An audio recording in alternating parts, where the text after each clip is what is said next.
Ahora, la molécula del ADN que estábamos hablando en la clase anterior lleva la información genética para poder ser pasada a las siguientes generaciones, de forma que siempre todo el adelanto genético que se tiene en una especie se logre transmitir a las siguientes especies de las herederas en las siguientes generaciones. Entonces, el ADN tiene una facilidad de que debido a que está formado por una doble hélice, estas dobles hélices se pueden separar en presencia de algunas enzimas, que las enzimas son aceleradores de reacciones, y entonces al separarlas pueden servir de molde para crear nuevas moléculas de ADN. Entonces, de esa forma, siempre estos bases nitrogenadas que les había mencionado, que es la programación que logra ser leída luego en diferentes sitios de la célula, entonces dirige otros procesos. Entonces, generalmente, vean que el ADN se transcribe en lo que se conoce como un ARN mensajero. Entonces, el ARN, que lo habíamos mencionado también anteriormente, recuerden que está formado por la ribosa, contrario al ADN, en donde el azúcar es la desoxirribosa, recibe a la cadena del ADN y entonces va leyendo la codificación. Este AGA se traduce, es complementario con UCU en el ARN mensajero, y esto a su vez lleva un ARN de traducción que lleva en su extremo contrario un aminoácido. Todos estos términos los vamos a ir conociendo. Vean, arginina, glicosina, alanina, glicina y alanina son términos de aminoácidos en donde mediante esta maquinaria celular se van uniendo y entonces van formando las proteínas. Por lo tanto, vean que el ADN dirige la síntesis del ARN mensajero. El ARN mensajero con los ribosomas se une con los ARN de transferencia para darnos una proteína. Como les dije, las proteínas son toda la estructura que tenemos en los organismos o que se tiene en los organismos. Aquí tenemos otro ejemplo en donde vean que el ADN se encuentra en el núcleo. En el núcleo de repente es separado para que dirija la síntesis de un ARN mensajero, en un proceso que se conoce como la transcripción y que sucede cuando haga falta. Siempre nosotros estamos en necesidad de crear más proteínas, entonces siempre se están sintetizando diferentes proteínas. También, una vez que ya se ha sintetizado el ARN mensajero,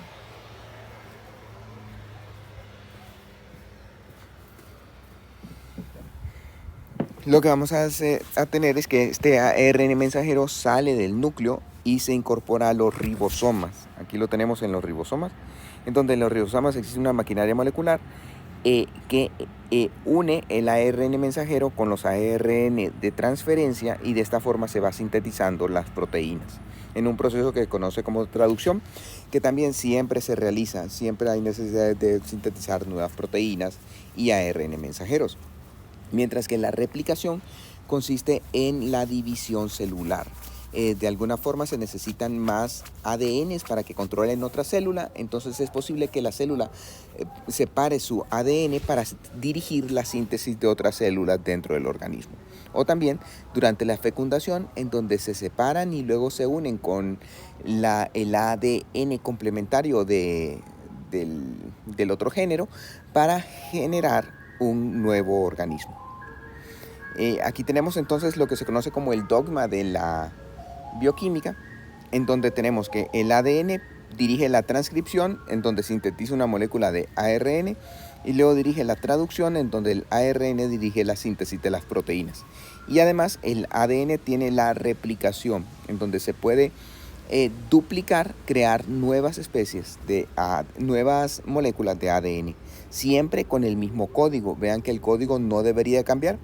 Para eso existen muchísimos controles, porque se pueden imaginar que estar leyendo todas estas letritas, como las que tenemos aquí, puede crear muchos errores, pero aún así los organismos tienen muchísimos mecanismos de defensa para evitar que se cometan errores en la transcripción del código genético.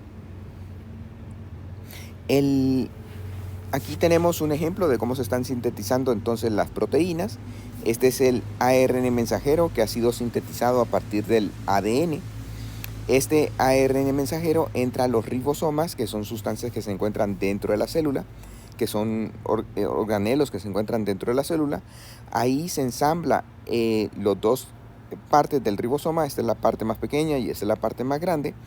Y entonces al ribosoma van llegando los ARN de transferencias, que deben de ser complementarios al ARN mensajero. Al ser complementario, entonces se coloca en la posición alfa y luego se mueve dejando el aminoácido que llevaba, y de esta manera va creciendo la síntesis de las proteínas. Al final, ya cuando tenemos la proteína necesaria que se necesitaba fabricar dentro de la célula, entonces estas salen y ya empiezan a cumplir sus funciones. Vean que la síntesis dentro del ribosoma va del extremo 3' hacia el extremo 5', o sea, el 5' es el primero en entrar, y así va creciendo la proteína. Todo esto se conoce y se ha podido aprovechar mediante lo que es la secuenciación del polímero, de la cadena del ADN.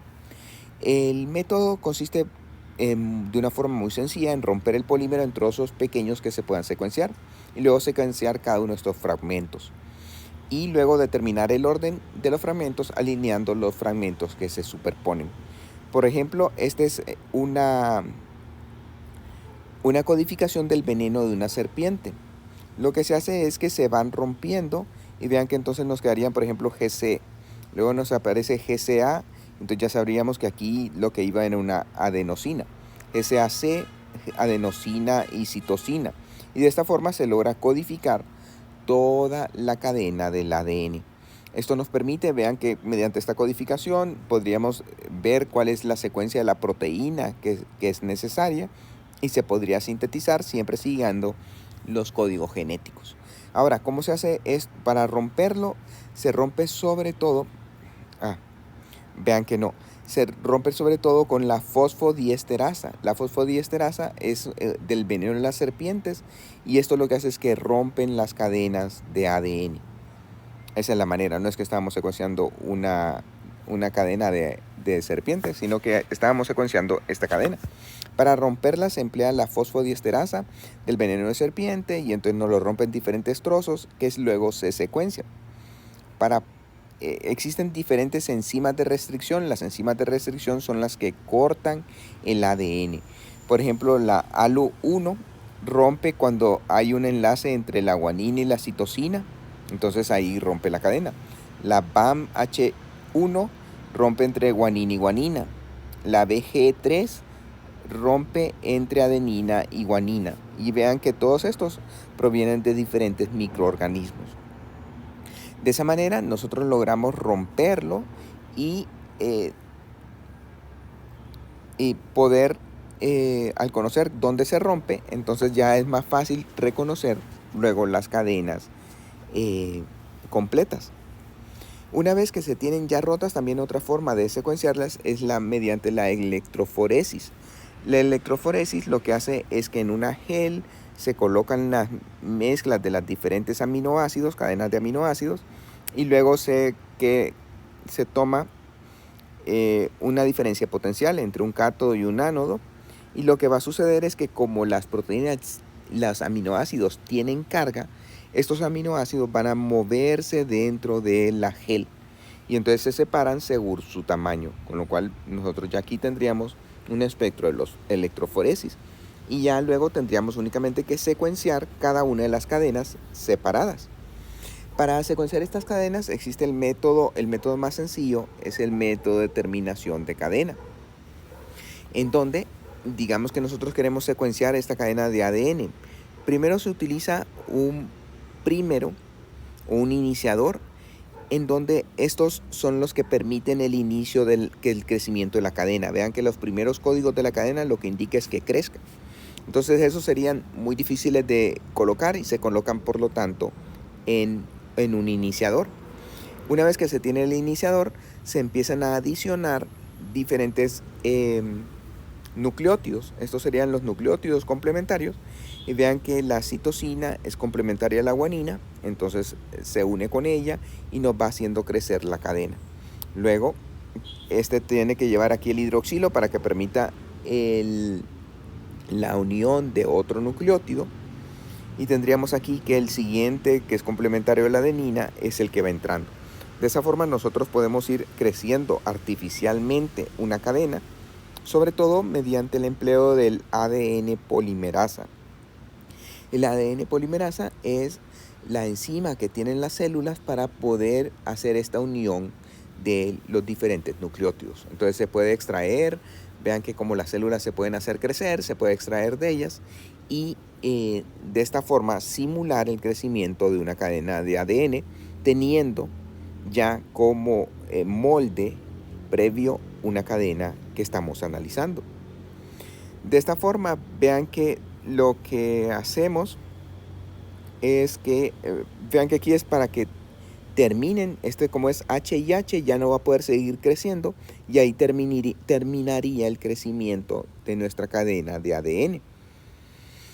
Entonces, de esta forma, teniendo el iniciador, se van agregando las diferentes nucleótidos y vean, entonces tendríamos que van terminando. Estos son reconocibles, por ejemplo, el C tiene este color y así sucesivamente y se van adicionando. Nosotros lo que hacemos es que adicionamos los nucleótidos desoxiadenosina trifosfato, desoxicitosina trifosfato, desoxiguanina trifosfato, desoxitimina trifosfato, y además con este que sería el terminador que ya no puede seguir creciendo, que además emite una señal.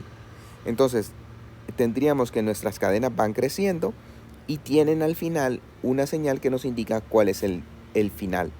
Entonces luego todas estas cadenas se analizan con un láser y nos van a dar un color que mediante un detector nos dan la cadena de ADN que ha crecido. De esta forma se han podido analizar cadenas de ADN así de grandes y entonces esto se le llama la secuenciación del ADN. Esto nos permite conocer ya el código genético de muchísimos organismos. De hecho, muchos de entre los genomas secuenciados está, por ejemplo, un parásito humano, el Mycoplasma genitalium, que tiene un tamaño de genoma de 580 kilobases y un número de cromosomas de 1. La Escherichia coli, que sirve para hacer muchísimos estudios, tiene un tamaño de genoma de 4.639 kilobases, o sea, miles de bases nitrogenadas y únicamente un cromosoma. Vean esta que es la levadura para hacer pasteles. Tiene un genoma de 12.070 y 16 cromosomas. Así, todos estos cromosomas han sido secuenciados, o sea que se conoce completamente la secuencia de los nucleótidos en el ADN. Y vean que entre ellos aparecen los humanos, que contenemos 3.038.000 kilobases en 23 cromosomas. Ahora, noten que, bueno, dentro de los que están aquí sí que sería el más grande, pero no somos los organismos que tengamos un cromosoma más extenso. Y aquí algunos datos del cromosoma humano se han encontrado. La mitad del genoma consiste en secuencias que se repiten. Alrededor del 80% del genoma se transcriben en ARN, o sea que vean que el 80% tiene alguna función y que permite sintetizar proteínas. Bueno, transcribirse en ARN que posteriormente va a sintetizar proteínas. Solo el 1.2% del genoma codifica proteínas, conteniendo alrededor de 23.000 genes que codifican proteínas. Realmente solo es el 1% que codifica las proteínas. El 80% se transcribe en ARN, pero luego el ARN todavía tiene que ser procesado para sintetizar proteínas. Y solo el 1.2% sintetiza proteínas. Solo una pequeña fracción de las proteínas humanas son únicamente vertebrados. La mayoría se encuentran en cualquier tipo de organismos. O sea que vean que las proteínas que sintetizamos son muy similares a las que tiene cualquier tipo de organismo, sin importar su apariencia o el tipo de vida que represente, siempre encontraríamos el mismo tipo de proteínas, lo que nos lleva también a un código genético en algún caso similar. Y dos personas tienen aproximadamente el 99.99 de su código genético idéntico. Las variaciones entre las mismas especies son sumamente pequeñas. Lo que varía es cómo se expresan el código genético, cosa que vamos a estudiar en otra clase.